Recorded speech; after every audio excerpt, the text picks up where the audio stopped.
Hey everybody, how's everybody doing today? Welcome to my photo editing live stream where you can submit your images and I do my best to edit them.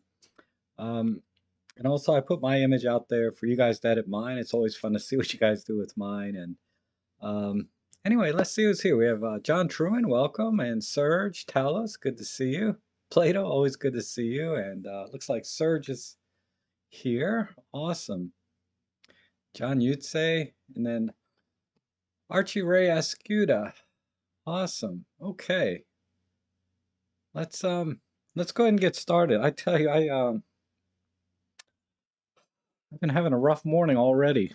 It's like 10 a.m. here for you guys, in other places, time zones, but I was trying to cook some eggs and they just in the microwave. I've done it many times before, but for some reason this morning they exploded in the microwave and man, I had a big mess to clean up and uh uh among other things, I was trying to clean something else. Anyway, let's try and clean up these images, right? Hopefully I don't get a batch of exploded eggs for pictures, to use a metaphor. Um, let's see if I can set up my screen. God, I should have set this up before I got started, but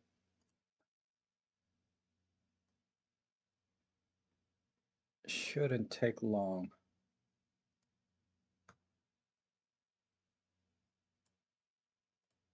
This one, drag this over. All right, very good.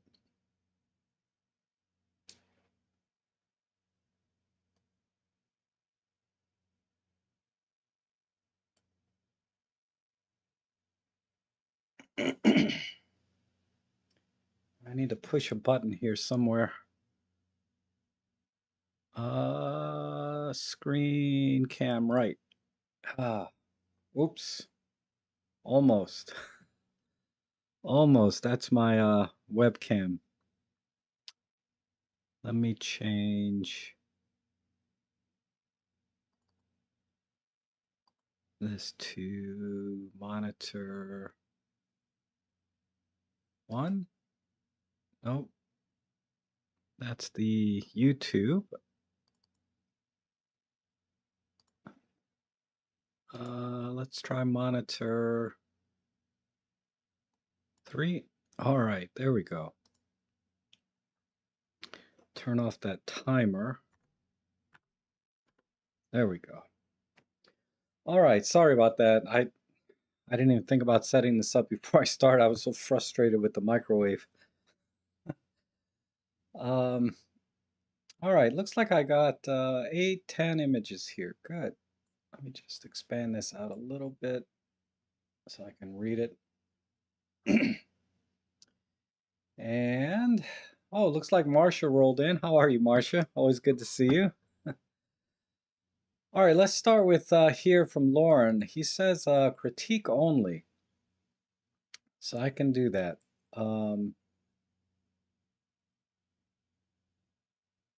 Let's go full screen if we can. All right, so as usual, very strong colors from Lauren. Lots of good complementary colors with some reds and blues, and then some good depth in the background. And this is a front and center type composition, which is, it's not uncommon for portrait type things, but the guy's facing away, but it's still sort of a portrait, but more about his hat. And you can kind of see through the hat a little bit. The guy's got a head of gray, it looks like. Um, I like it though. I like it. Everything looks just about right. The only thing I would do differently is if I could frame it without this background at the top. Because a lot of times, the brightest part of the image kind of draws the eye. So that's kind of where you start when you look at this image. I feel like I first go to the window or the opening in the background, then I kind of come down to the main subject. Um, so I feel like if there was a way to compose this, maybe get down lower and point up, or if at all possible, put the camera up over your head and point down so you can just minimize, I think, the background. That's the only thing I would do differently, I think. Uh, if I could, you don't know what it's like when you're on the scene. Sometimes you only have a split second to get the shot, right? But everything else I really like. I like the scene and the context and all the information there that, you have all these crabbing cages and you kind of wonder what the guy's thinking about. Is he one of the fishermen, crabmen that go out and do this and he's just kind of checking his gear before he goes out? Or is he just passing by and just was curious what these things are or how people catch crabs? Because I do that a lot myself. I look at things sometimes and try to figure out, if I was a crab, why would I go into such a trap? It's such an obvious trap. And I would think a crab would know that too, because I don't know. I guess crabs aren't that smart, but anyhow, that's kind of my gut feeling. What do you guys think? The hat has a sunburn. Yeah, that's funny. Um, but yeah, I think that's the only challenge I have. If I had to be critical of anything, it would be just that very bright background. And you could probably do some editing and post-processing, but it'd still be pretty hard to um, mask out that one part unless you're, pretty proficient with Photoshop. You can mask out the background and do a sky replacement or do some sort of replacement of the background. Um, but overall, it's a really nice picture and has a lot of context and really puts you in the scene right there. Okay, let's go to the next one. We have one here from Image Writer, and this is a JPEG image, looks like. Maybe. Let me see. Yeah. So we have a JPEG, so I don't have a lot of EXIF data. STFL09, whatever that is. That's the camera, I assume. Uh, ISO 50, f2.2. I bet this is a cell phone shot. Cell phones usually have these weird acronyms, right? And then they have these weird settings. Like I don't think you'd ever see 1/541th of a second on a digital camera. And then the focal length at f3.95 is almost a dead giveaway. This is a cell phone shot. So that's fine. Let's see what we can do. Um,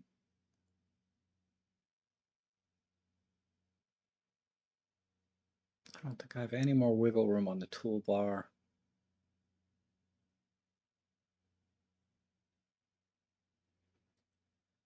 Okay, we're going to do the same thing compositionally as the previous picture. I'm just going to put this looks like a groundhog. Oh my God. Ellie's killed so many relatives. Maybe just put this groundhog just front and center. I don't know if I can drop the eye right on a composition line, but I guess that's okay. And let's add some vignette just to kind of bring in the focus to the center.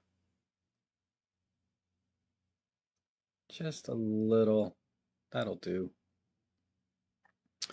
And let's click a couple automatic settings here. I'm going to protect this one highlight area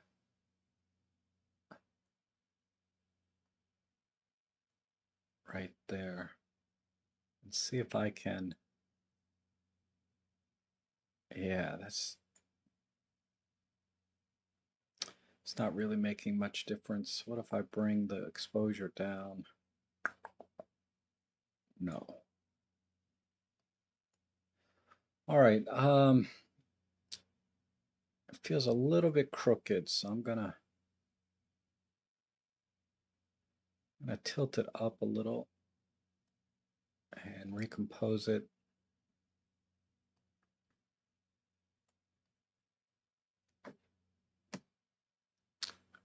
And then I'm going to try and separate this grass a little bit. Let's take the greens, bring the saturation down, the luminance down, just so they don't, distract too much from the subject. So I'm just trying to minimize its impact in the photo.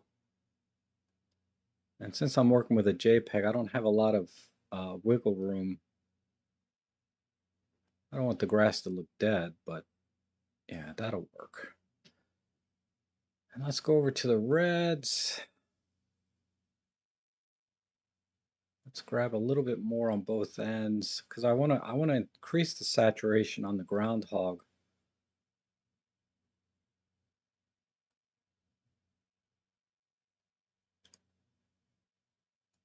And can I darken it a little?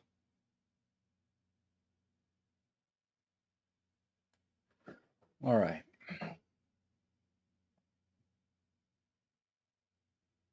If I brighten it. Now let's darken the reds. And then work with the,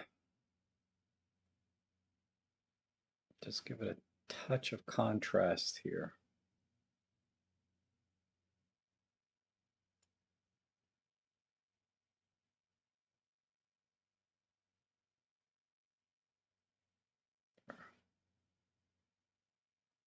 Back this off a little bit. Pull in the highlights a touch. Like I said, with a JPEG, I can't do too much before it starts getting weird. Let me see. Before, yeah. So the groundhog, I need a little more color. So let's just do this.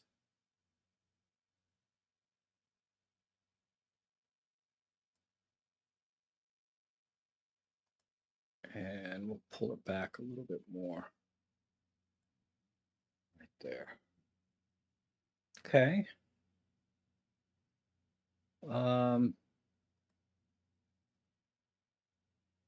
I don't think I have any prime options. We can just do a touch of sharpening.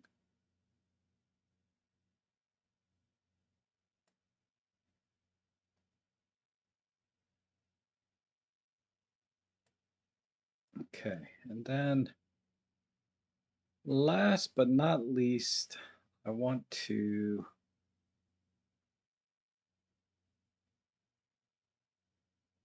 I wonder if I can just, instead of a vignette, let's try a blurred vignette and see if that looks so fake. But just a tiny bit.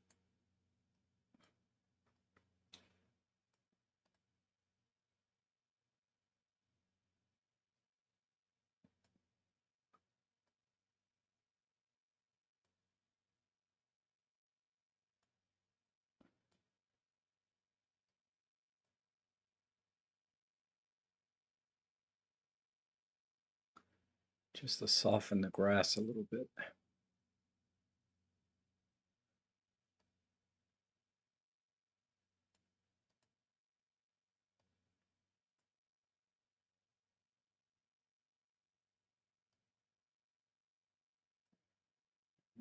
I don't know if soft focus would be better. No, because you can't center it like this.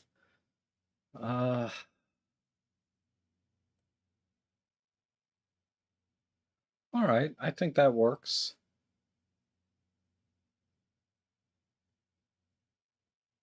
Let's do a quick compare.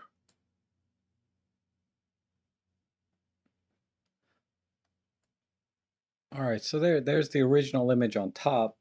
And then the image on the bottom, basically all I did was punch up the colors on the groundhog so it stands out more from the grass, and then tried to pull back some of the grass itself, one by cropping in, and two by just desaturating it a little bit so that the red looks a little stronger. So I think we'll go full screen, but there's the final image. Maybe back the reds off a little bit. It's a little bit too strong, but I think that's what I would do with this image. Okay, cool shot. Funny, just, the best camera is the one you have with you, right? I'm pretty sure this was a cell phone. All right, let's see. We got another JPEG from Talos. I think I saw Talos here earlier. Maybe not. Anyway, wow, this is interesting.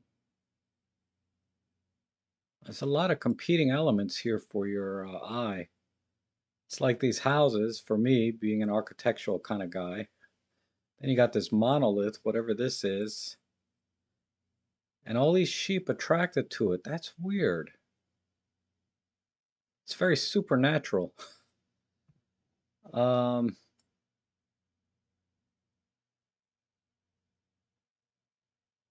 that is weird. Why are they hanging around this monolith? And then the landscape in the background, which is being a little bit cut off by, yeah, the framing here at the top is a little bit off. I would have tried to stand a little bit taller so that the horizon didn't cut it right off here. But let's see what we can do.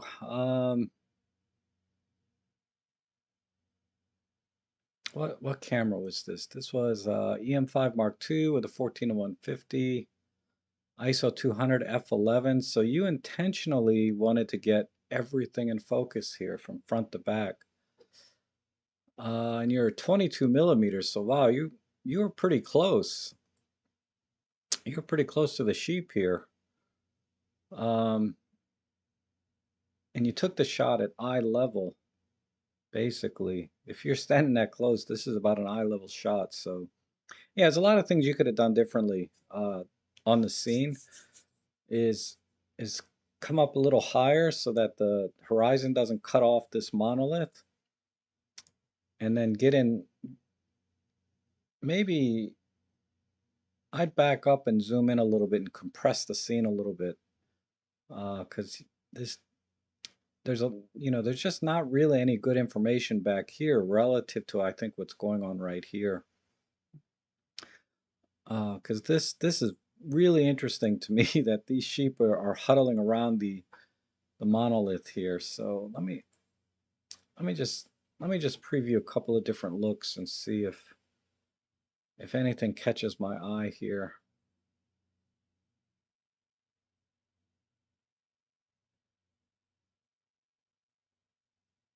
Ooh, that's interesting. Okay, I like this postcard. And this is something that you get with the Photolab 4 and the film pack together, which I talked about in another video, but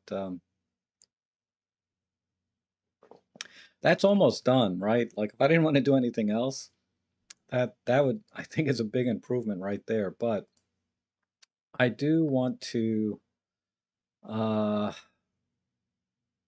recompose this and focus in on really the most fascinating part here. Okay, let me see. I think, if we put the monolith front and center and the sheep surrounding it, do I have any good angles here? I always like to make sure my diagonals are, if there's a possibility to get a diagonal in the shot, I always like to do that.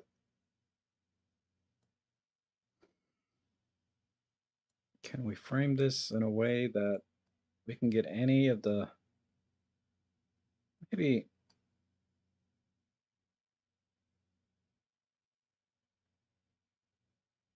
yeah, let's capture more of the field. And I'm going to ignore this background.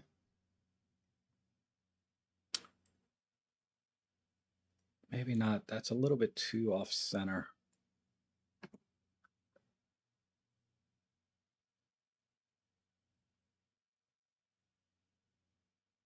Just a slight tilt this way.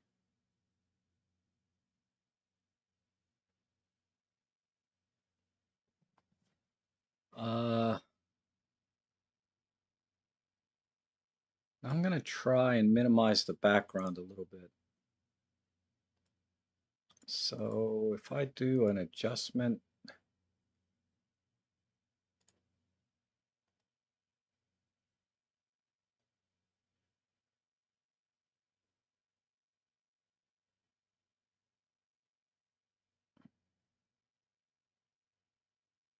oh, that's interesting.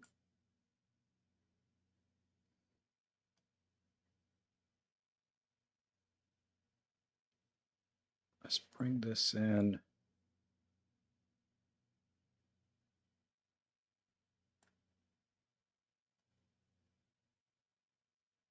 Like this.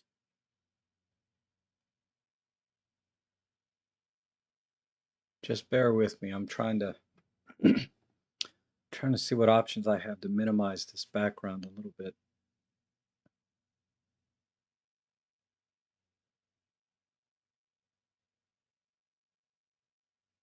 Okay. And then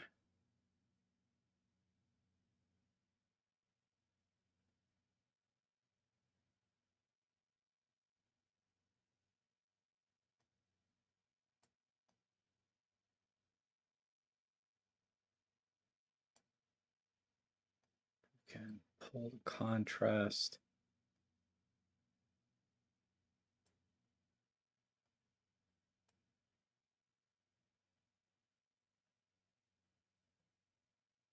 Oh, okay, Raho. No worries. We'll catch up with you next time. But thanks for dropping in and say hi. It's always good to hear from you. Um, yeah, let me kill the contrast back there.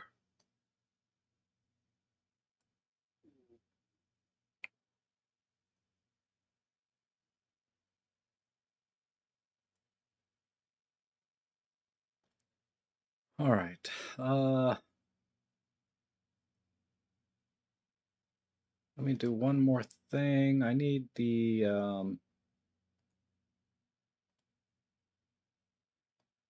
let me get rid of this.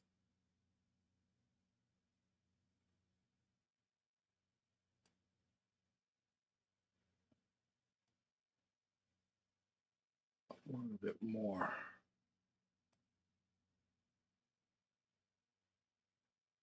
Okay. And if I can do any toning at all, let me if I pull the greens in like so, a little bit in the yellows. No. Let's punch the yellows.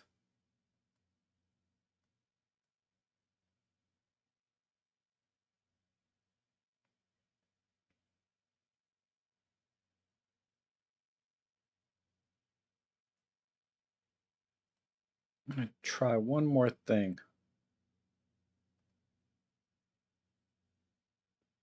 Color detail. Let's see if I can just blur this out a little bit.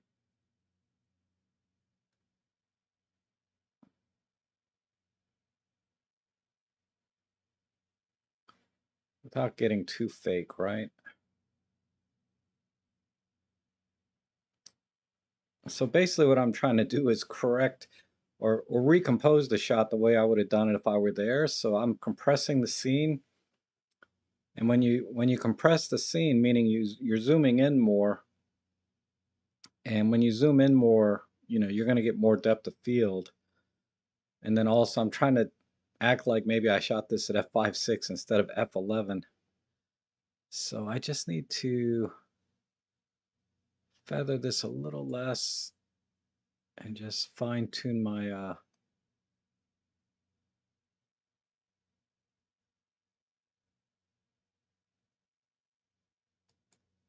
oops. I hate when I hit the mouse button twice.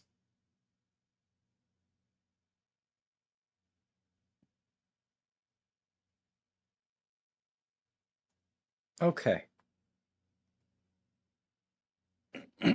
Let's let that render. All right, so I think I'm done. I mean, you know, the sepia postcard effect aside, compositionally, this is what I would have done if I were there. Compress the scene a little bit, blur out the background more, and focus on this weirdness of the sheep surrounding this monolith. So if we compare it to the original, there's the original shot, and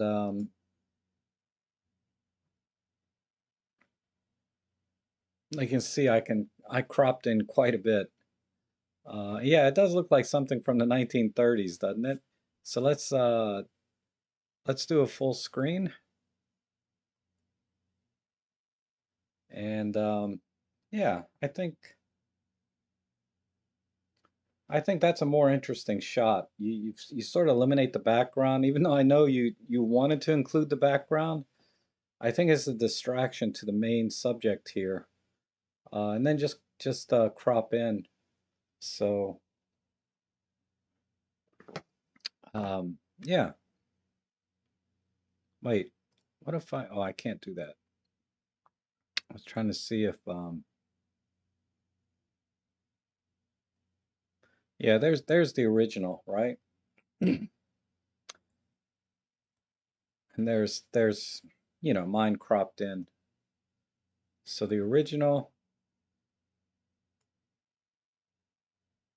and the final. All right, very good. Nice, nice, really cool shot though overall. I mean, I really like what you captured there. Um, all right, let's see. One from John Truman. Oh, thanks, John. You liked my edit there? All right, this is a cool shot too. It's all kinds of things going on here. It's a little bit soft. So this lens, this kind of softness is not because you miss focus, because everything is just a tiny bit soft.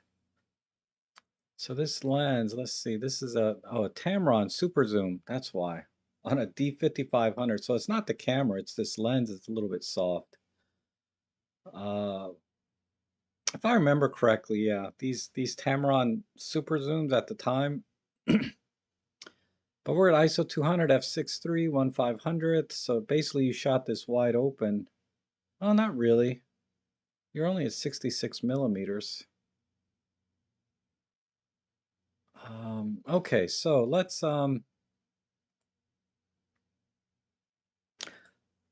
do some things. I love the colors in this. You got reds and greens, and then this sort of pastel-y tan, and it's almost midday because the sun is really strong. Let me just skim a couple of presets and see. Definitely not black and white. And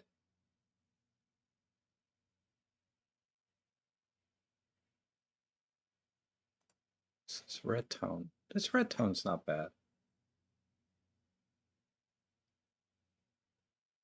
I'll give that some thought. Let me just apply my auto preset, which applies perspective corrections and things like that. Distortion. Let's do perspective and straighten this out. And oh, this is in Naples. Wow. Okay, that cleaned up a little bit. Um,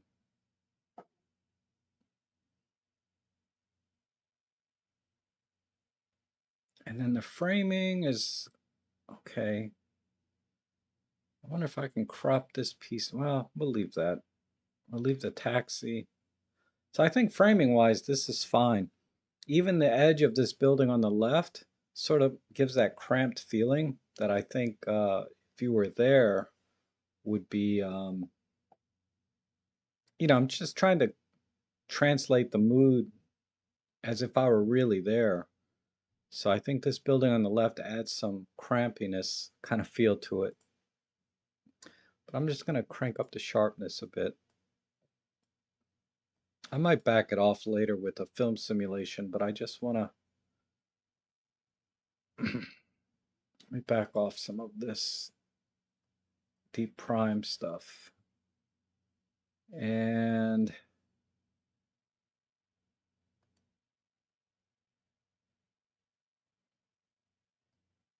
add a little bit of vibrancy.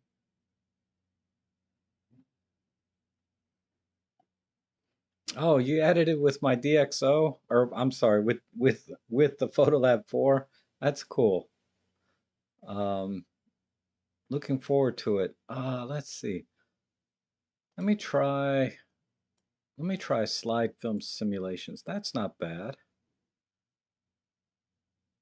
My favorite slide actually is like Kodachrome. Let's do 60. Yeah, 200 looks good. Let me see what 64 looks like. 64 is good. All right, and then we'll do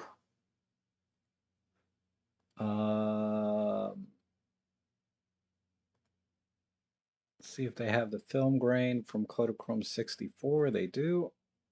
So that's going to add a little tiny bit of grain. Not that 6400 had any, but if I turn this off, you can see it cleans up a little bit. Then I'll turn it on, and now it's adding film grain from Kodachrome 64 slide film. Let's just throw in a tiny bit of vignette, just to mimic a little bit more vintage kind of feel. Oops, not this one, this one.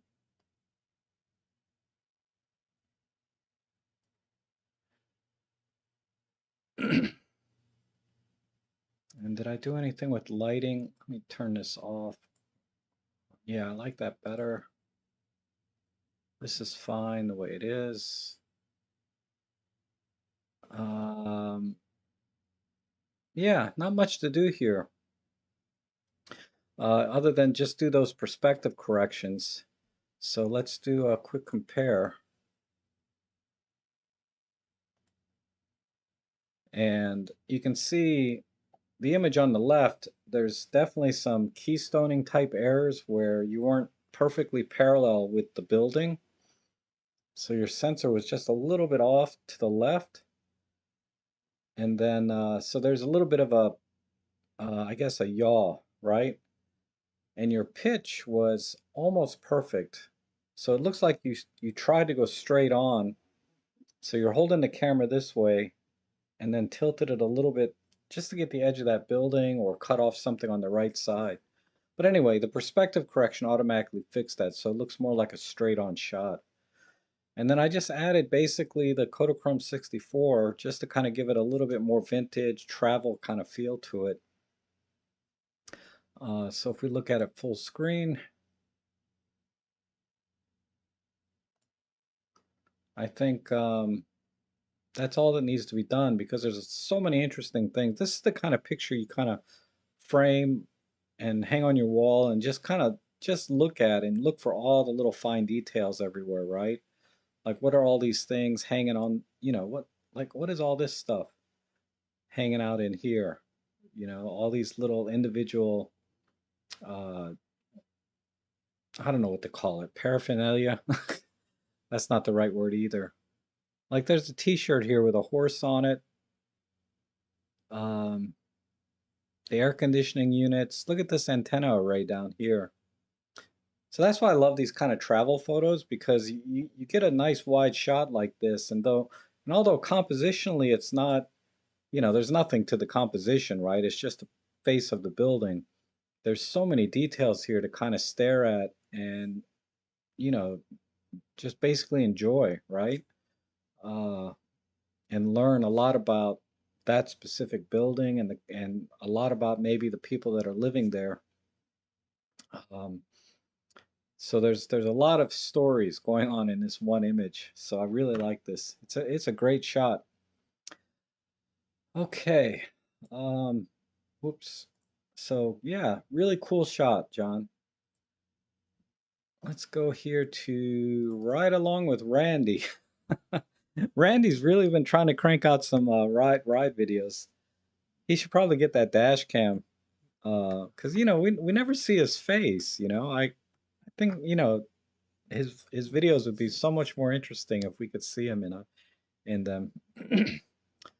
But okay. Yeah, John, no problem. It was a great shot. All I had to do is some minor corrections and then just add color to taste, right? On the film pack. All right, this shot here, I think, yeah, there's a huge dynamic range here on the face of this cliff. Obviously, the water is clipping and overexposed. The shine on the rocks here. So we're just gonna have to deal with it. Um, what did you use, Randy? Did you dial in any exposure comp or anything? Yeah, you even dialed in a negative 1.7, so you were definitely trying to bring these highlights in. And EM1X with the 12 to 100. Yeah, this is a great lens. And you're at f5.6. Everything is, yeah, perfect settings. Other than I would have done ISO 200 instead of 100. Um, but some people say that the ISO 100 uh, brings the highlights in better. I don't know. But yeah, these highlights are gone. So what I'm going to do, let me just preview some different looks real quick. Yeah, I'm definitely going to go black and white. I like that. I don't think yeah, these black and whites are definitely much more powerful.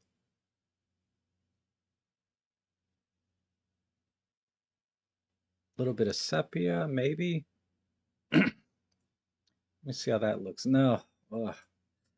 Yeah, I don't like that. I'm gonna just do a straight up black and white. And then compositionally, there's just too much rock here. And there's no, uh, because there's a lot of things clipped in the rocks, there's not enough detail to really draw you into the image.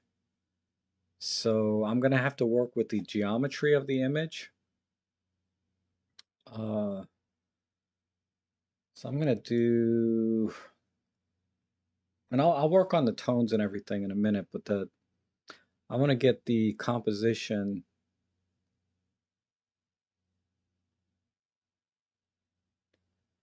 Yeah, I don't know, Plato. He may have said that. People say a lot of things, right? There may be a reason for the ISO 100, specifically, but I haven't really looked into it. I always shoot ISO 200 if I can and higher. And I only use ISO 100 or ISO 64 if I need to do long exposures. So I just treat it just like an exposure tool versus trying to use it for any kind of image quality advantages it might have. I don't know if there's any, to be honest, if there's an advantage at ISO 100 or 64 in terms of image quality. But so I just use it as an exposure tool. But I think what I'll do compositionally, I'm coming in because I'm trying to find a diagonal. And I see a few here. Obviously, the big diagonal here, but I don't want to frame up here. Well, maybe. Let me see. No, I don't want to frame up here because everything is clipped, right? All the shiny stuff. So it just kind of hurts the eyes a little bit. I mean, I could frame this way, but for me, the more interesting part is down here with the snow coming up against the rock. And then I have a diagonal starting right at this point and coming down to the bottom right corner. So maybe just a little bit tighter, like so. So you can see sort of an imaginary line right here, and then a intersecting line going this way, not quite to this corner, but it's the best we can do here. So I feel like compositionally it's very subtle, but I feel like this is a little better composition, and it gets rid of a lot of the clipped highlights. So now the clipped highlights are about 1/3 of the image instead of 2/3, and we have a lot more detail in the rocks. So I'm going to work on the contrast. I don't know if I should do micro contrast a little bit and maybe some fine contrast. Not too much there. See if I can. I can't. Yeah, there's no way to temper those highlights. Maybe just a tiny bit. Uh,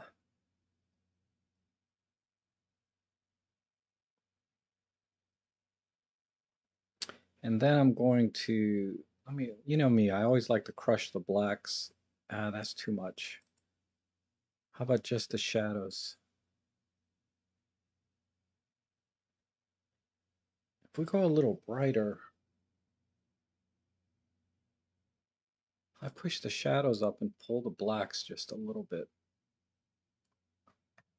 How am I doing on the contrast? I want to make sure, oh, it's a little bit soft down here. Let me see if I can.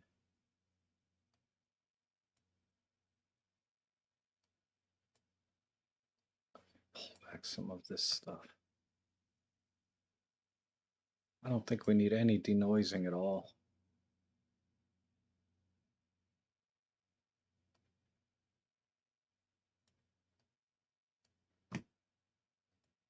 This will have to be.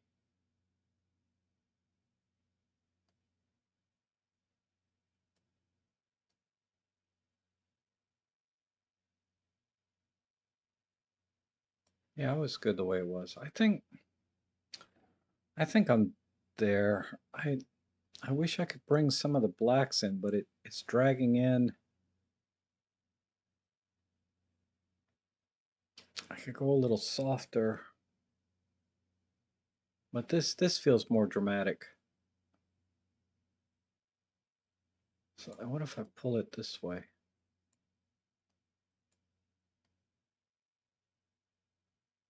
Yeah, that's a little better.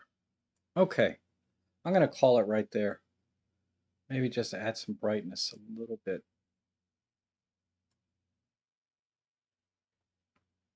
So let's do a quick compare.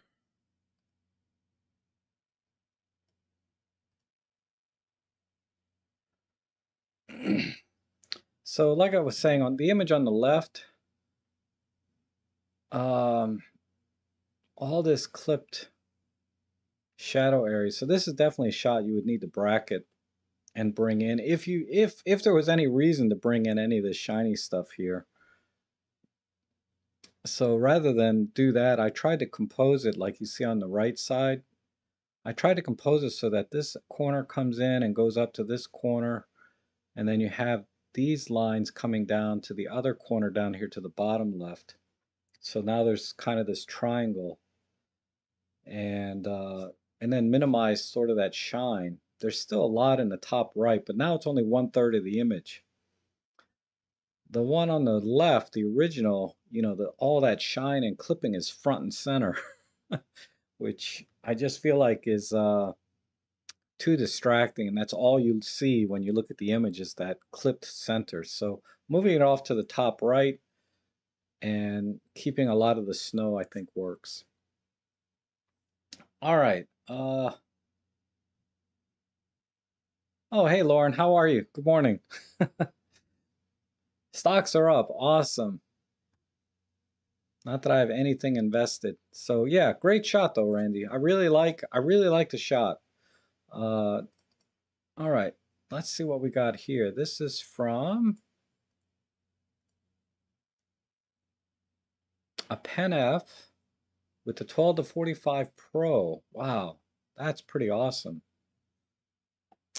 I'm glad you guys are sending me images now with some of the newer lenses because I don't have any of these, So it's always interesting to see how these lenses render out. Wow, you're at f10, so another one, John follows.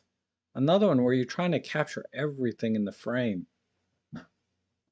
Like you want everything in focus. Marcia's asking how much cropping can an image take before it degrades? I mean, technically, any cropping, the image is going to start to degrade, right? Meaning you're gonna have a lower resolution image. It's just a matter of preference. Some people are fine with cropping in 25%, meaning leaving only 25% of the image. So you're down to a 4 megapixel image. And I deliver personally, I deliver 2 megapixel images to my clients. You know, for my architectural real estate type photography, and also I recently did another event where everything I delivered was 2 megapixels. So it's not so much, uh,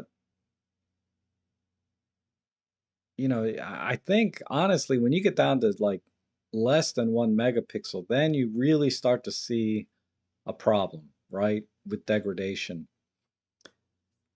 So you're starting with a 20 megapixel image, assuming you got a very sharp lens, you can probably crop down to 2 megapixels from 20, like 10% of the image, and still deliver a decent, and get paid like I do. So I wouldn't worry about cropping in too much. Um, I mean, there's the argument that, try and frame everything exactly right to begin with to keep as much detail as possible. And that should always be your goal, is to frame it so that you have the maximum resolution possible with your final image. Um, but to answer your question specifically, yeah, you can crop in down to 2 megapixels and still deliver a very clean, very sharp image to your clients, or to show on a screen or on your phone. Most things go to Instagram or Flickr or whatever. And if you're just looking at the image full frame, so anyway, that's my opinion. Take it with a grain of salt. Yes, you can save your tweaks as a preset. If you get the DXO, if you get the Photolab 4 Elite version, you can tweak the presets. Yes. So all the little tweaks that I did with the sliders and everything, I can save it as a preset, which is kind of what I did here. You see this Rob Auto? I have a preset kind of built in, or a preset that I made. So if you look at the before and the after, basically I'm applying some clear view, some smart lighting, then the optical correction. So I'm just applying a lot of basic things, and that's it. But if I wanted to tweak other things, I could save the preset again, call it something else. And then what's really nice is that it'll create a preview of your preset right here. So I have two. I have a black and white, and I have an auto. And the only difference between these two is this applies all of the optical corrections and lighting. It just converts to black and white. So I really like this. Like I said, I got to start doing tutorials and stuff on this software because it has a lot of great tools. But let's go ahead and get to this image here. I'm sorry, this is from John Follows. Uh, so John Follows, and I always I look at the settings because I want to see what the intent of the picture was. And when I saw an F10 or F11, whatever it was, I'm like, okay, so they intended to get everything in focus, like, or as much in focus as possible. Like everything back here, you can see, wow, this lens is nice. This 12 to 45. Sometimes when I zoom in like this, you don't get this kind of sharpness. But anyway, uh, there was a very specific intent. And I'm going to take out this pillar on the right. So let me get a composition I feel like is a little more pleasing.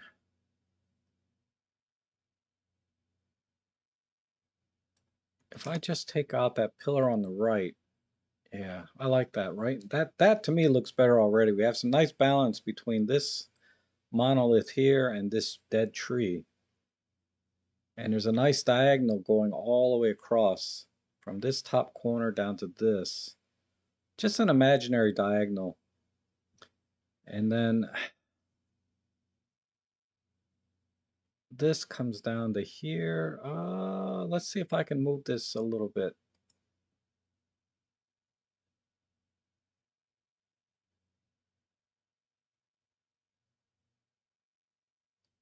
Maybe a little more in. Yes, post processing. That would be an accurate statement. I apply a little processing as a baseline for me to start, and then from there I keep going. So this may be a little too tight though, but um, I want to keep this other interesting tree in here. I like all these twisty trees, but I'd like to give a little more.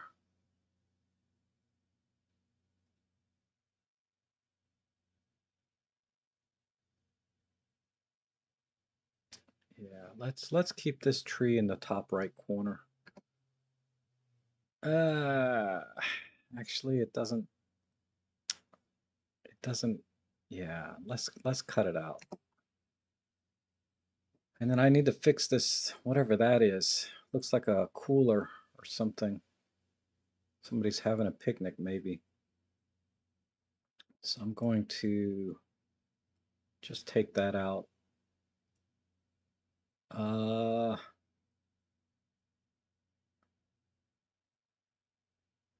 Now let me look at some other presets and see if there's any kind of look that might catch my eye. This is not bad in black and white. And if we get some punchy, oh, I like this one. They call it silent movie. And all the colors are just a little bit too flat to do anything interesting. Because it's basically, halfway dead grass and dead trees. So there's not a lot of color. Um,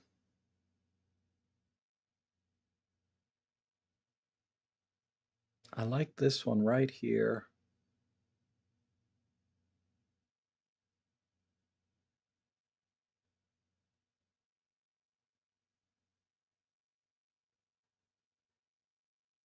I'm going to try this. Okay. So what did that do? What did that do in the color? Ilford Pan Plus. So this is Ilford Pan F plus at 50. That makes sense. Let's apply. Yep, they applied grain. Let's do.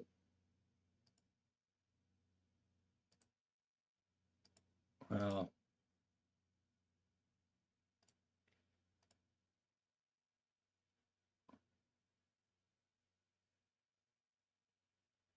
okay. How does a white frame look on this? Not bad. Let's frame it to the outside. If I cut this off at the bottom with the frame, that's that's actually, I like that better. I like this rock coming right to the edge of the frame here. A little sepia is golden, yes. Uh, Instead of sepia, let me see if I can just add a touch of color back in.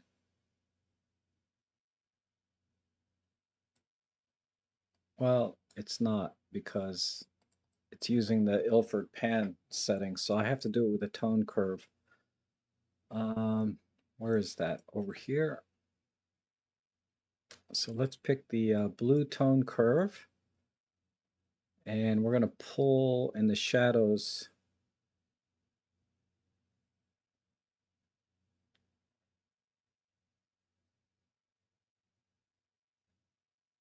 just a tiny bit, not too much. And we could try and split tone it a little. Nah, that looks like crap. We'll leave that line there. But I'm definitely going to pull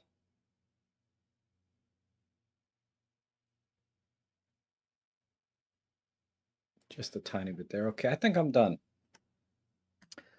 All right. Let's do a quick comparison here. So there's the before and after. I like the white framing on this, and just a touch of sepia, like Lauren was saying. I don't know if that was a recommendation or a just a pun. Oh, I have to zoom out a little bit. So there's the full image on the left. So getting rid of this pillar on the right, or this monolith rock, I think this tree and this rock balance nicely. And if I full frame it or full screen it, I think this looks pretty decent. I didn't really have to do much else. Just apply the Ilford Pan 50 plus film simulation, touch of sepia and a crop, right? I think that looks pretty good. I can even do before and after here, I think. Yeah, there's the before, and there's the after. Oh, look, you can even do a slideshow or a slider and then come back. Lovely image, though. Let's go to the next one. It's a Rock of Ages before I cropped it. All right, John follows. Very nice shot. Let's see what we have here. Um, oh, this is a, what do we shoot this with? EM10 Mark II with the 40 to 150 kit and ISO 320, f5, 1/80th. Wow.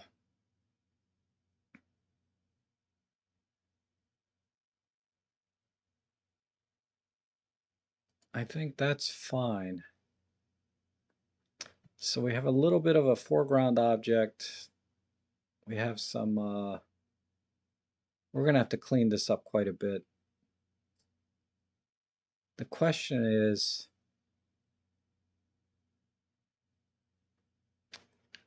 and I think a black and white would just make it too busy. You know, there's just too much contrast already. But let me just preview a couple of looks. I like this, yeah, I don't think a black and white will work with this. We definitely have to stay in the color range.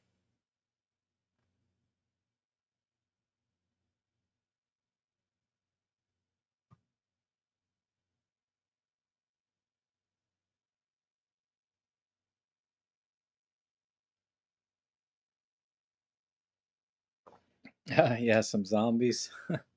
There's actually a zombie photo shoot coming up in October down in Richmond. I don't know if I want to go to Richmond, but it's, you know, it's about a 2-3 hour drive. And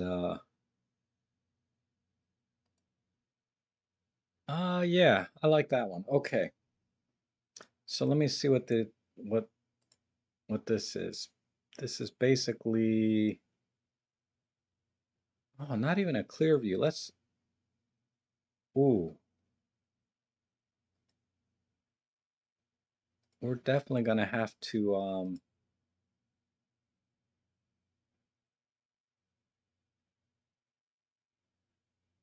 we're gonna have to crop this. I mean, the sky is interesting, but let me work on a composition real quick. What did it do with color? It's just a generic here. Any special effects applied? Nothing there. I'm not sure exactly what this preset did, but let me just apply mine first. And then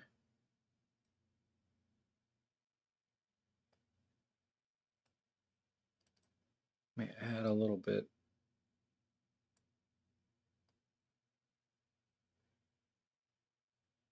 of drama in the sky. All right, let's compose this a little differently.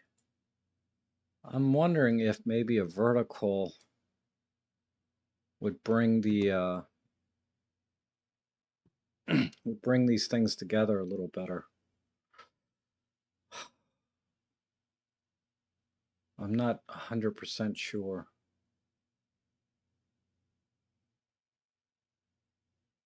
Because now this pier or landing here is a little bit too large in the frame.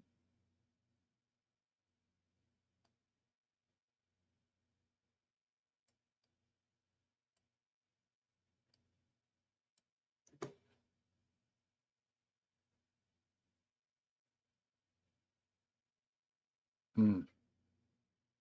I'm thinking.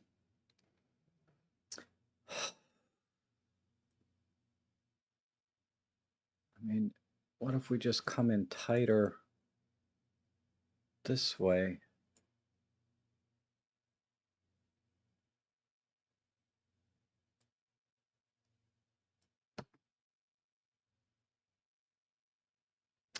Yeah, this object here, this platform, whatever it is very distracting to, I think, what's really interesting in here.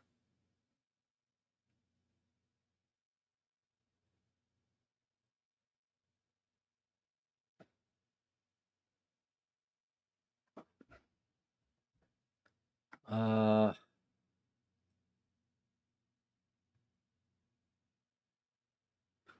I don't know. What do you guys think? I don't know if I have a composition that I mean, if it was just a boat and not this thing, it would be better. But this thing is just an eyesore. I mean, I could band-aid it out.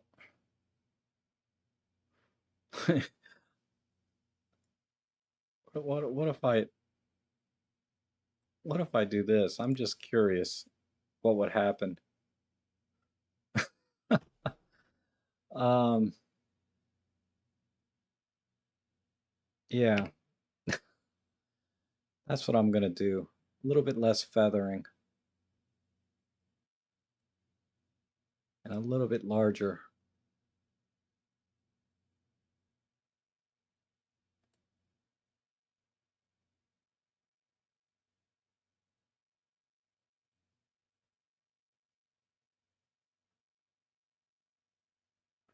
Sixteen by 9 with just the tops of the pier. How about how about we get rid of the pier altogether and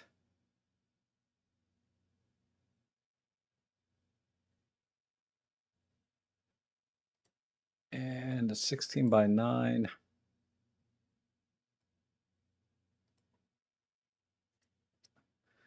Yeah, the construction adds depth. I would agree with that 100% if it were not for the thing just being so ugly. Uh,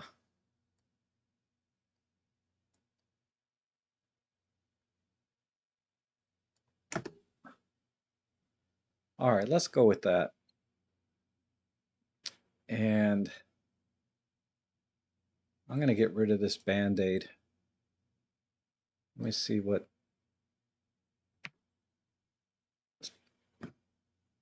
All right, we'll leave it in there. Who suggested that? That was Music Sound Gear. I'll leave it in there. Um,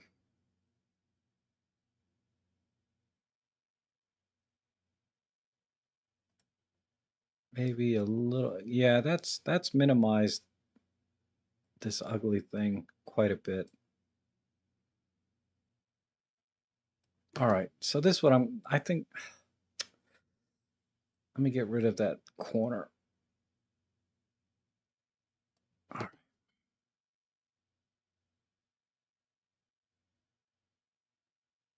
A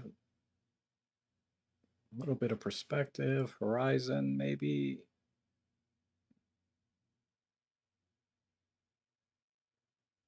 And for lighting, we'll just push some of the midtones. I think I'll call it here. What does Lauren say? Crop total width as if it's a, yeah. So if I do a freeform, uh, a freeform crop here, what Lauren is saying, just do this. I'm not going to put this other pillar in.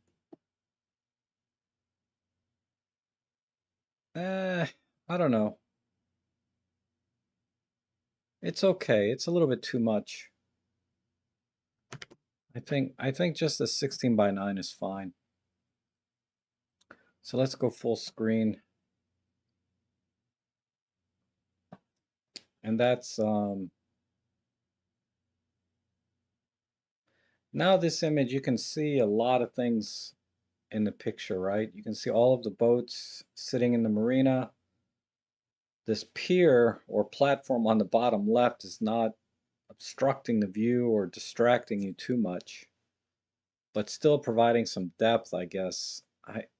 I'd rather brush it out personally. I think the picture has enough depth, but um, but that's what I would do. So the before and after, yeah. So that was really my only problem with this image was this pier, and I know you intentionally put that in, I guess for the reasons that Plato was saying, is you want to add depth to the photo. But this photo is I think more interesting with all of the boats in the marina, and that's where I would focus my attention on, and not it doesn't need depth, it needs detail in the marina, like what's going on all back in here. It's not too dissimilar from John Truman's picture of the apartments, where there's lots of fine details and things to look at for your eye to kind of catch interesting stories within different parts of the image. I feel like this is the same kind of image. You could look at different parts, like if it was printed large, and just draw out many stories within one picture. But I think this works. Oh yeah, it still leans a little bit left. It does need to be tilted a little bit. I agree. So just there, just a little bit left. And we brought in a little bit of the frame here, but that's not too bad. All right, let's move on. I could crop that out easily. Okay, Peter Oddie, cool. Cool shot. All right, this one here, wow. This is a bunch of people on the beach, but clearly there is your eye is drawn right here to this one shadow. And we shot this EM1 Mark III with a 7 to 14 Pro. Zoomed in the 14 millimeters f4. Yep, all very good settings. And this is a raw image, so interesting. Let me look at this full screen for a minute.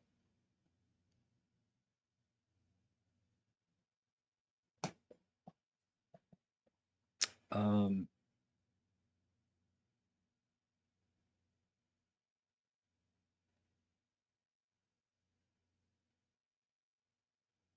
I think I think if you could have zoomed in more with a different lens, you'd have been happier. I'd like the center where this kid is, I don't know, walking across to be a little bit more dominant in the frame. Uh, so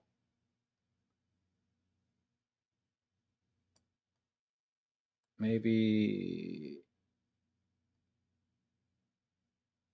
I don't know. I'm not good at these kind of shots.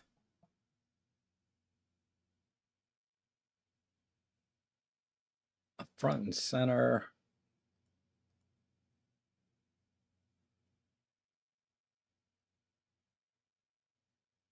I mean, I like all of the symmetry here.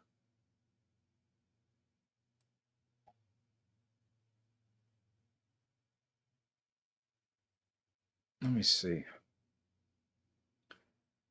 Because we have a line leading your eye into the frame over here on the left. I'm losing that when I crop in.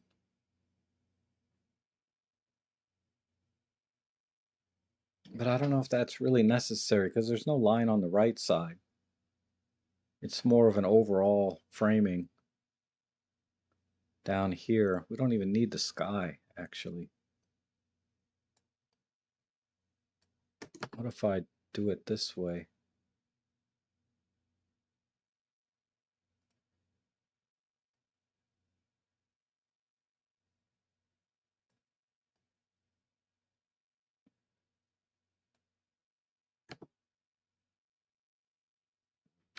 That just looks weird. Kind of. I need a little more headroom, but I don't have it unless I just crop in very tight.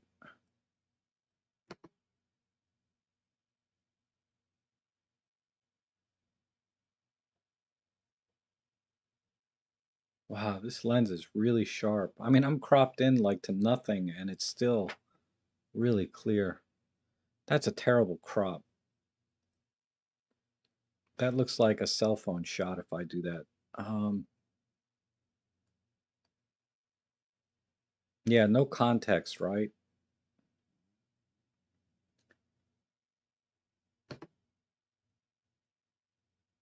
Okay, I think I like this. Let me work with this for a couple minutes. You guys keep throwing out your suggestions for the crop, uh, but I'm going to work with this for a couple minutes. And I do like the black and white.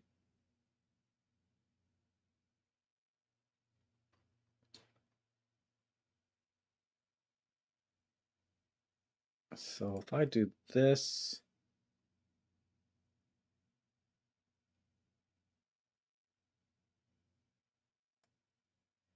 you thought it was perfect without editing. Yeah, it's pretty close, right?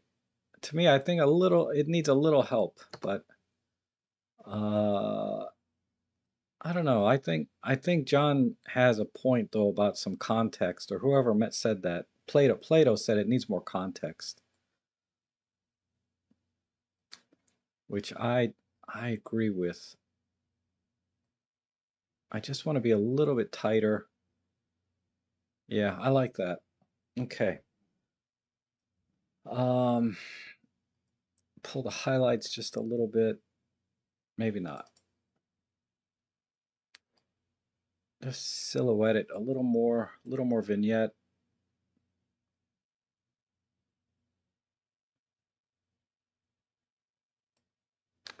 And let's pull just a tiny bit of color back in, like so.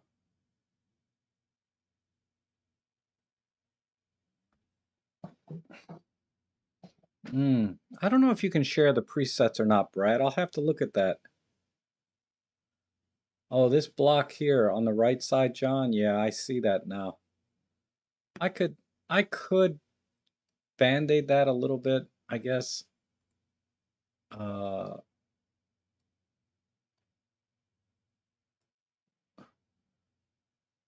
oh, I need more feathering. Hold on. It looks a little fake. Let me drag it up here.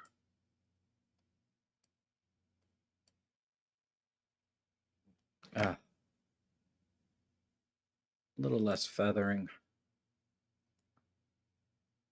I know what you're talking about though. This thing right here, right? It needs a little more feather than that. All right. Uh,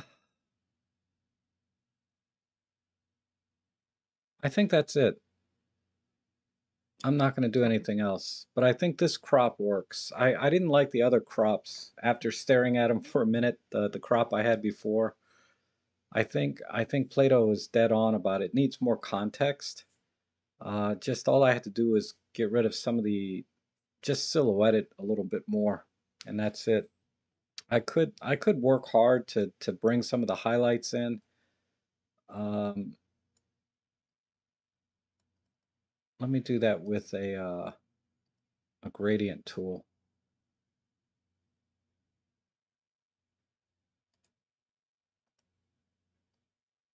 maybe right there, and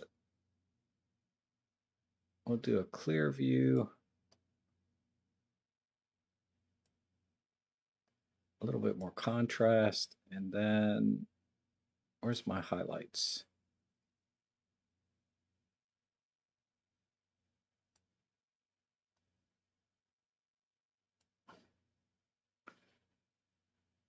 Why is my contrast negative? I want it positive. Well, the sky didn't really need much work, but we'll leave. Now it looks, I don't know.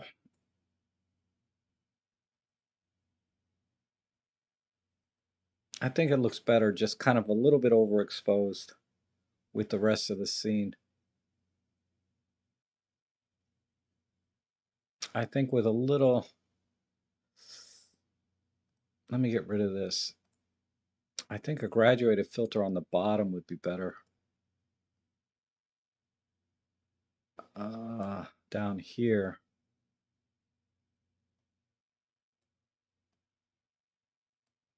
And what I would do is just increase the highlights a little bit.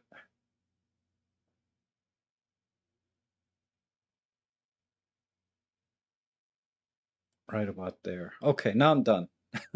I'll be here all day messing with the highlights and stuff. But yeah, I think that looks good. Um, let's do a quick compare.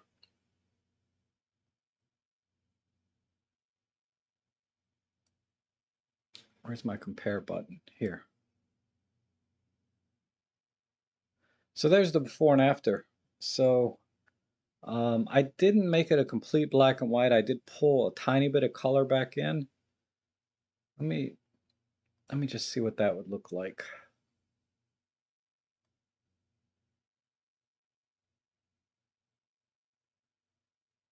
Maybe, yeah, just I think right there.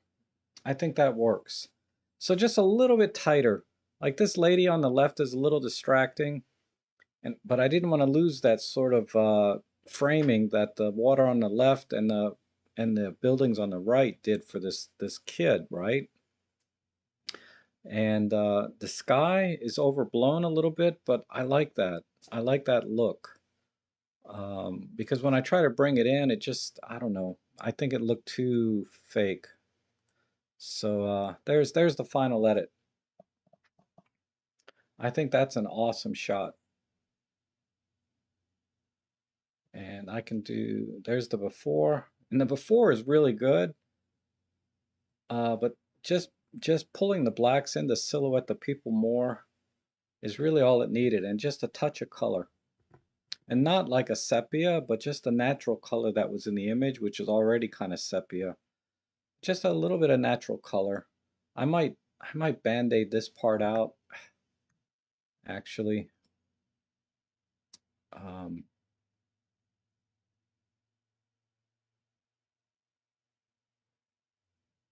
I don't like these lights.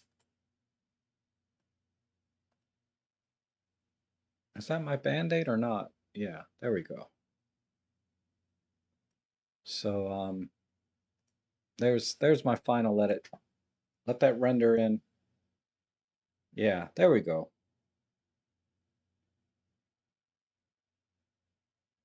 Yeah, great shot. All right, let's go to the next one. Um, we have, wow, another beautiful silhouette here. Nice vertical framing. Gosh, this doesn't really need much either. Just a little bit of pull on the black. So let me pull in, well, let's see what this does. This is, what is this? EM5 Mark II with a 12 to 100 f4. God, another awesome lens. ISO 200 f8. All great settings. This is from Ian.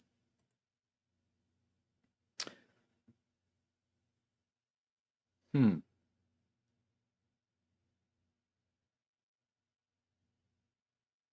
I don't know. I liked it silhouetted. Let me look at some presets. Because my auto preset, is basically trying to bring in some of the shadow detail too. But I like this high key over here.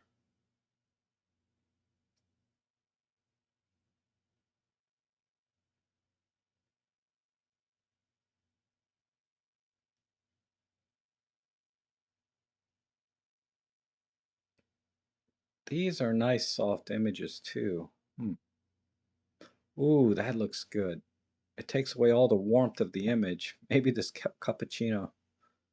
Uh,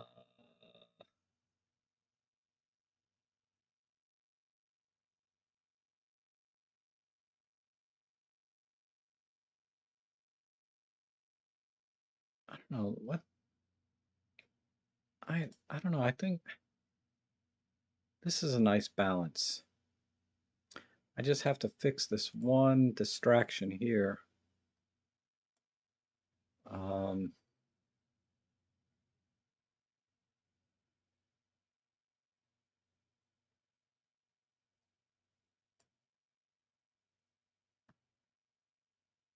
and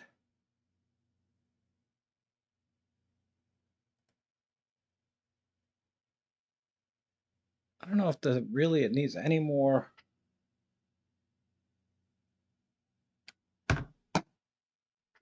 I don't know if I really need any more detail in the sky, because I could easily do something with a grad filter here and just crank up the clear view and the brightness. Maybe give it a little, yeah, a little more brightness.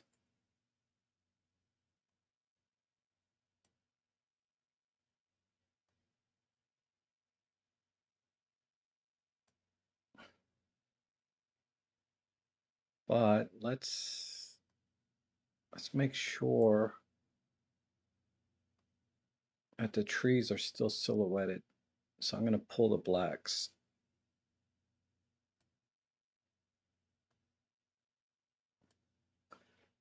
and the shadows.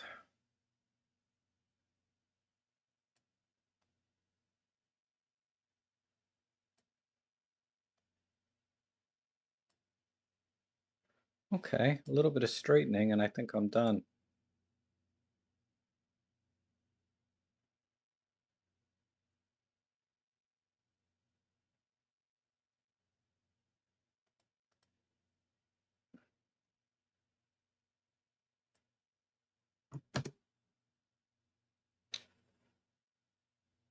All right, I'm going to call it there. So there's the before and after. Actually, it doesn't look bad in color. I mean, the original is really pretty much spot on. I'm just doing a little bit of creative stuff. Whether or not it's any better now, I don't know. The only thing I would do is whatever this thing is down here, just brush that out. And I just made the sky a little bit brighter here in the background with the grad filter so that this silhouette is a little bit more contrasty overall. I tried to bring it down even further, but that didn't work. I wonder how this, let me see, where's my,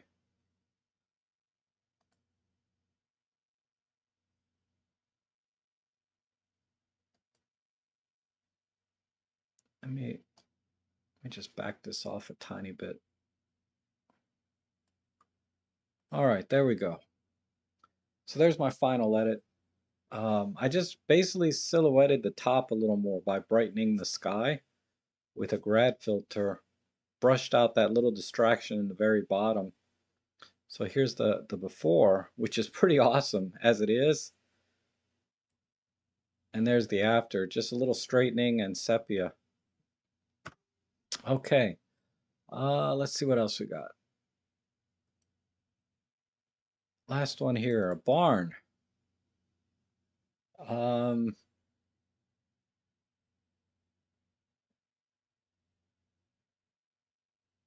yeah, I don't know about a frame, sorry. Let me explore that real quick for John.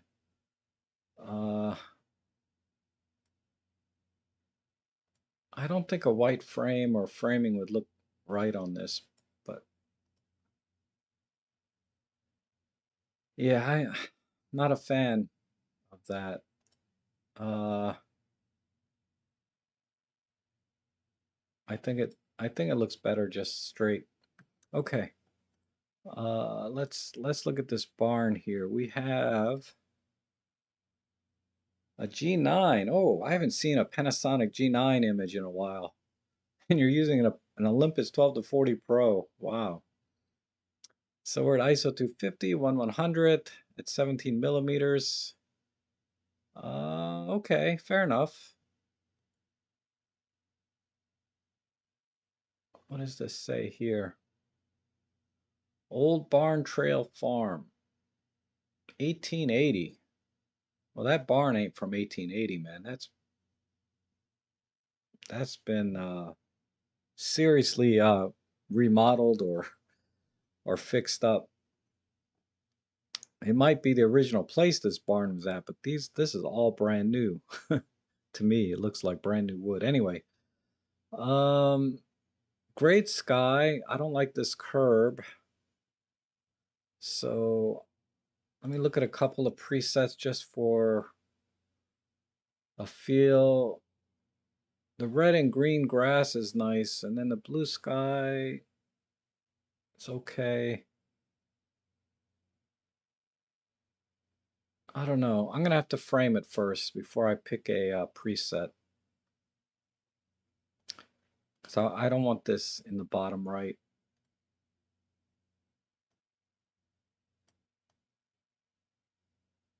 So can I frame this like that? A little more headroom there. And let's do perspective correction. A little bit less. It looks a little unnatural there. There, that's better.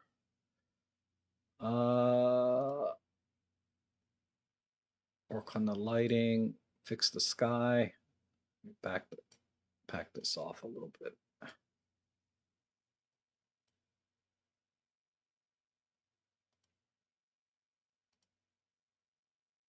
Okay, there's that. Bring up the exposure. Let me warm it up a bit.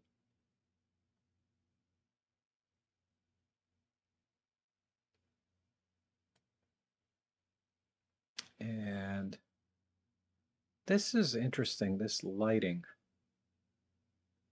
This one light, I don't think there's anything I can do. This would have been a more interesting shot at night because you have these two lights up here that should turn on and illuminate the sign. I mean, I could sit here and light paint and fake, make a fake one of these, but uh, I'd have to go into Photoshop because I'd have to fake out the windows and everything. Yeah, the light needs to be cloned out, right? Because it's like right there, right in the picture. I can try.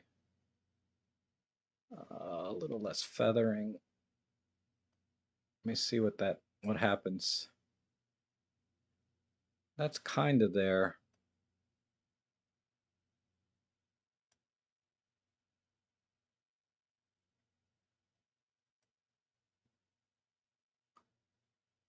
Oof, that's not cloning out too well. What if we do clone, clone? Yeah. Good. And I like to do the cloning kind of in small steps. There. All right, good suggestion there. All right, so we have that. And the light is kind of coming in, but there's no shadows that I can really, uh, well, there's a shadow here, but there's no shadows on these lamps, so I can't tell which way the light's coming in. Because what I'd like to do is just sort of a grad filter and then a little bit of light painting, you know?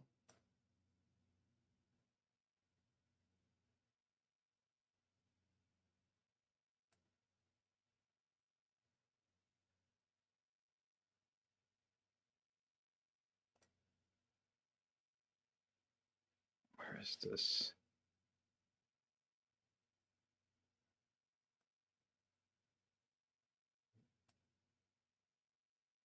Uh, oh, hey, Randy. Taking your Murata out to a parade. Man, that's awesome. All right, let me stretch that out a bit. And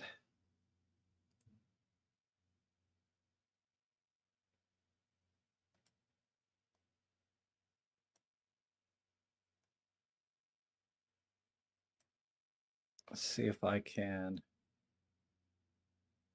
fake a little bit of twilight like this. Okay. Oh, it needs to be a little bit more. Let me see. I need this where did my control point go? Oh,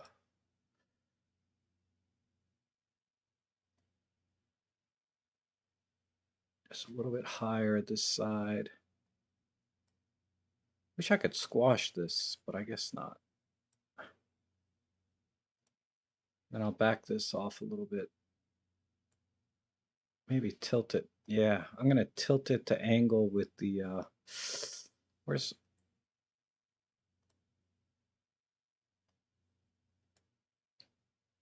when it's vertical like this, I have a hard time figuring out how to tilt.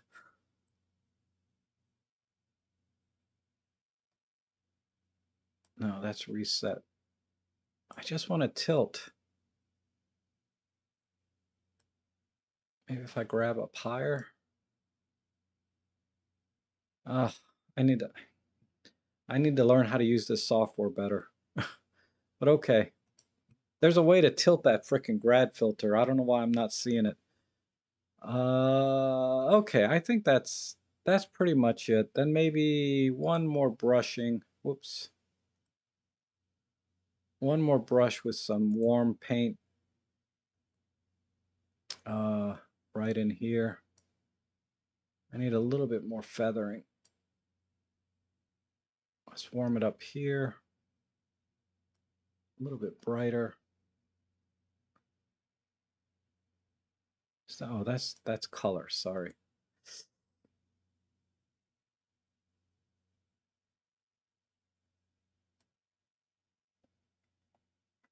Maybe a little bit here. A little more feathering. And smaller size. Okay.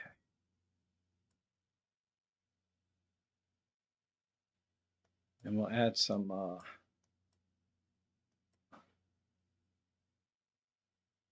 right, good enough. Um,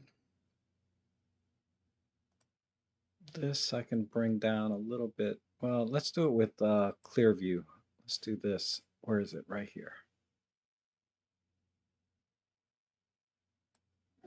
And let's do a bigger brush, less flow. Well, not that big. Let's just brush in a little bit more.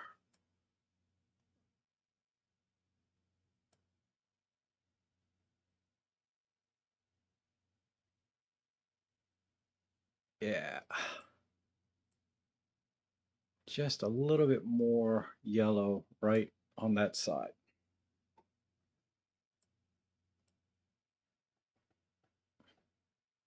All right, let's do it before and after. A little bit more here.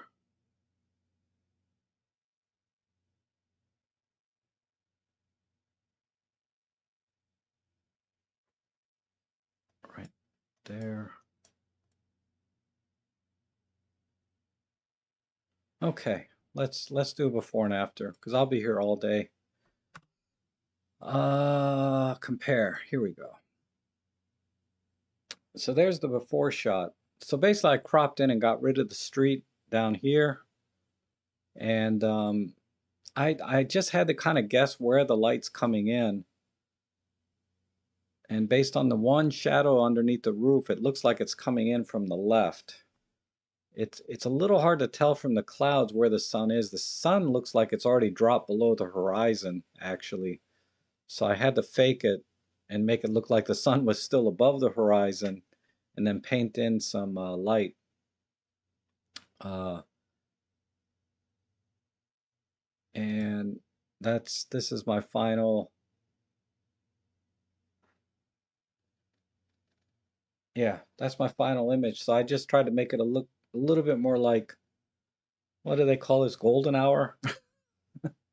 I think, yeah, I did a bad job light painting right here. So I would go back and fix that with a little softer brush. But other than that, I think it looks pretty good. If we compare it to the before, there's the before, right? So the before, this is with the cropping. Yeah, clearly the sun has dropped below the horizon and the shadows are just where they are. I didn't get any help on what direction the light's coming from actually. And there's the after. A little perspective correction too. All right. Oh, that's it. All right, let's go to um the viewer edits here. Oh, let me pull up the original image just to see what it looked like. So where is it?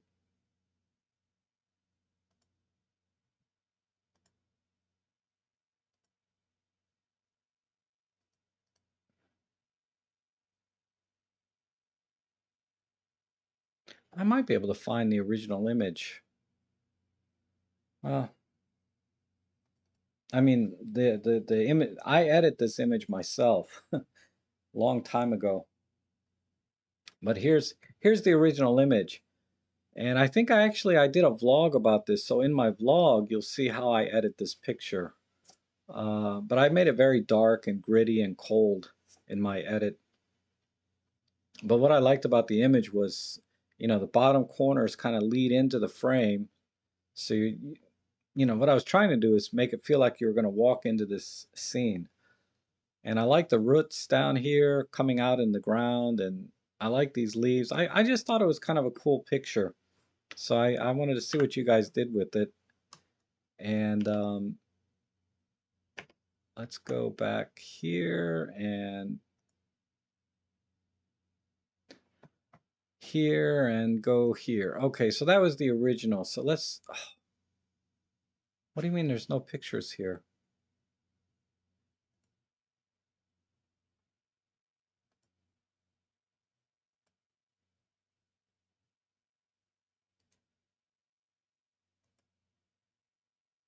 I think this is one of those glitches in Photolab that I need to, they say it's Windows' fault. Let me go in here. Oh, I have it under, yeah, this is the only folder.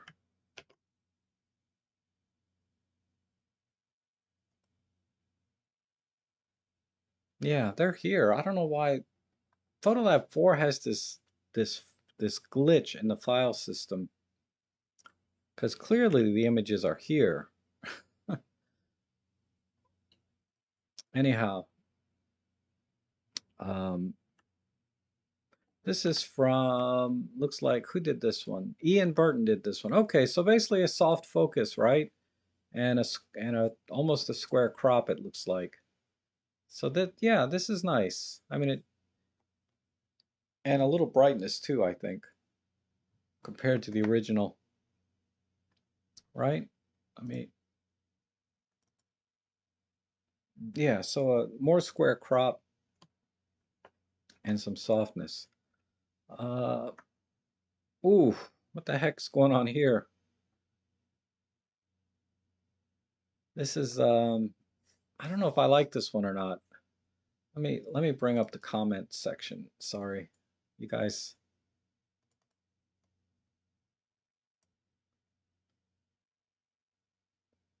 Where did the comments go?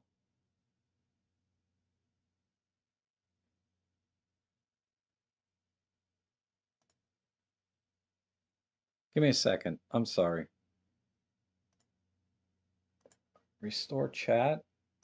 Pop it out. All right. So if I drag this,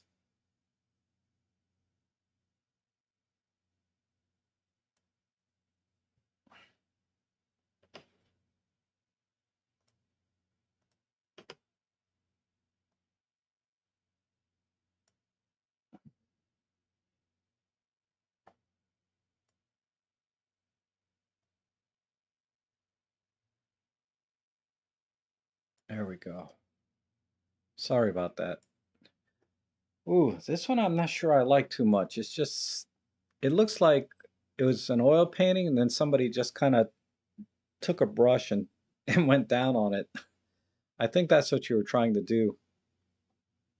Uh, I don't think this doesn't work for me the way it is, but still an interesting way to go, right? I mean, it's all very subjective what people like and don't like, right?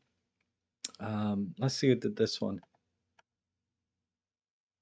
Raho. Okay, Raho. Oh, good thing he left. I'm criticizing his edit of my picture. But okay, Raho, thanks for doing that. But I think that's what you were trying to do is give it kind of a painted, smeared look. If not, that's what I'm seeing. It's a simulation of the Star Trek transporter. Yes. Okay, that is spot on, Dave. That is definitely looks like a transporter. They're transporting all the trees up or down. All right, now this is very similar to the edit that I did myself. I think I did a little more vertical, but or a slightly tighter crop, but this is very similar to what I did. Let me make sure it's rendered. Let me back out. Okay. Sorry, maybe this wasn't rendered. Let me back this off. Yeah. Okay, yeah, rendering it didn't help for me. But okay, so yeah, this is very similar. I think the only difference is I made the ground more red. I added the reds back into the ground on the trail to kind of, complement the greens in the trees. But then I made the branches sort of a blue. Um, but in terms of contrast and tones, this is very similar to what I did. I just tweaked the colors a little bit more. Um, Image Writer, good job. So you and I have pretty much the same eye on this scene, right? In terms of tones. And like I said, all I did was just a little bit with the color. So this is a warmer, more magenta feel. And I like how you just cropped into this one tree on the left.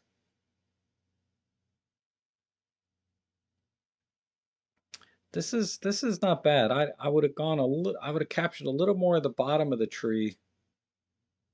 Like see the roots in the ground a little more. Let me see. Yeah, I'd have probably cropped down to about here. Because chopping it off right there just feels a little bit tight. But other than that, I like this. I like this composition overall. And the editing is fine too. I mean, just added a little magenta and brought the shadows back in. Oh, same thing, but just with a white frame. Okay. And again, not too dissimilar from what I did. This is a little closer to how I cropped mine, but my tones and colors were very different. Um,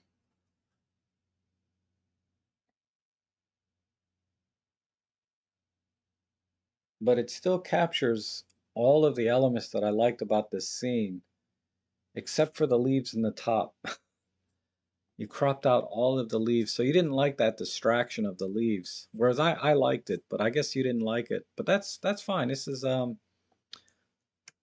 This not seeing the leaves up there doesn't take away from the image at all, though, actually. It just I think it I think this is a valid crop as well. And then this one, this is almost exactly how I cropped mine. And the white border kind of works. And the soft focus, I didn't do soft focus. I went very gritty. But I like how, oh, I'm sorry, who was this? This was John Truman. Oh, okay, John. So yeah, John, I think, like I was saying before, I think cutting off the leaves at the top doesn't take away from the image. And you're focused more on the bottom. So that's, yeah, it's a valid crop. I think it's, but this one here, oh, Surge. Okay, Surge.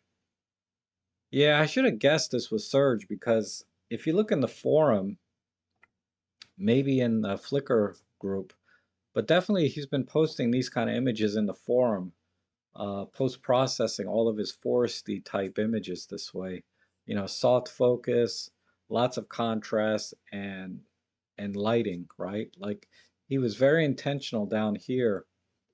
There's some light painting here, and then down in here. Maybe here. Probably didn't need here, but definitely up in the leaves. So this is yeah, this is a nice edit, Serge. Um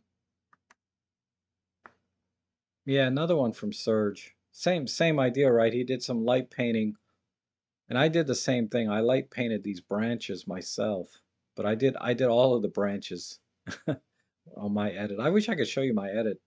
I'll try and find it maybe at the end. But this is a good crop. I like, see, down here he didn't crop out a little bit of the ground where the tree goes into. I think that's a little better than I think what you did, because I think John, yeah, John follows, he cropped out the ground here, and then Serge kind of kept it in. I like this a little better. But yeah, it's a nice edit. A little bit of a spill here on the lighting on the brush, but that's okay. And ooh, Ian, wow. This is very soft, right? Kind of a dramatic tone plus soft applied. Okay. It's okay. Not my style, but I get it. I kind of see where this is going. This is the kind of editing that I think if we do no, because you got kind of this film plate framing. I like the framing, but the image is a little bit dark overall.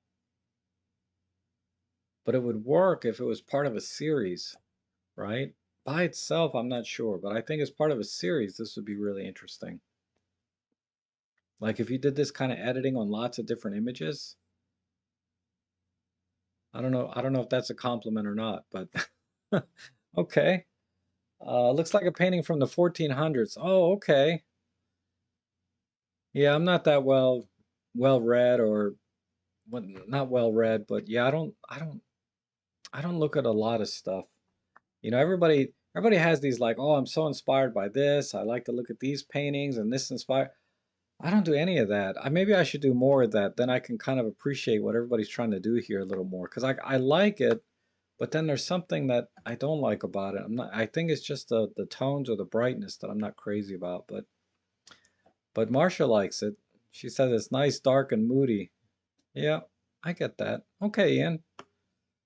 So you have some fans. Ooh, this is an interesting crop from De Morgan. Completely ignored the trail, so you're no longer stepping into the frame, but now you're just looking at the details of the tree. Okay. And Dave liked the thin border on the on Ian's shot. Okay. I don't know, DeMorgan. I this crop is this little splash of the trail in the bottom center, but I like that I can see more detail of the trees on the right because I did not focus on that at all when I took this shot. And I think that's what you're seeing is is just sort of this detail of the trees themselves. And the first tree in the front left is framing the tree on the right. So I get it. I get it. I see what you're doing here. I like it actually. I would have vignetted a little bit more to focus more just in the center, excuse me, in the center, but Dave really loves this edit. Man, that's awesome. It took me a while to see what you were doing here because it's very different than my vision, right? Because it's my photo, right? It's very different than what I was thinking, but I see where you're going with it. All right. It has a pop that the others have not. Yes, definitely the processing is very strong, right? Very contrasty. Lots of good detail. Let me make sure it's rendered. I keep forgetting to do this. Yeah, now that's better. Um, Definitely a very strong edit. So, yep, good job. Just a clearing in the woods, yeah. Yeah, I get it. And now your eye, just like I was talking about some of the earlier photo edits where you look for things in the image that are kind of interesting, and there's a lot of different things you can go for here, right? You can go for all the detail here on these branches, how this tree twists over here. There's a little tiny tree here, a couple of rocks on the trail, and then leaves are just kind of irrelevant, I think, other than helping to frame the image. So that this is sort of a different, totally different direction on the image, I think. Ooh, let me punch in. I have to punch in and punch out. Another one from De Morgan. Wow, this hurts. This hurts my eyes, De Morgan. I'm sorry. This is too contrasty for me, but it almost looks like a sketch at this point. Let me full screen it.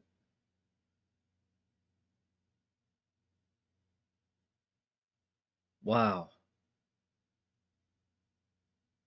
This is totally different. I don't know. I don't know. What do you guys think? This is a crazy edit.